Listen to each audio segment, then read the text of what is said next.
Do you know how beautiful it is to be alive?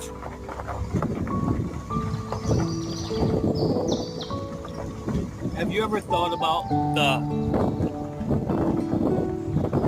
opposite of being alive? The alternative? I tell you, you should really be happy and thankful that you are able to take in scenery. Take in the scenery and love your life. Love your life.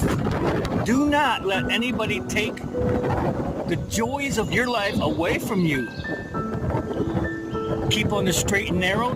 Don't do anything that's going to let somebody take away your freedom. I'm telling you, your freedom is important.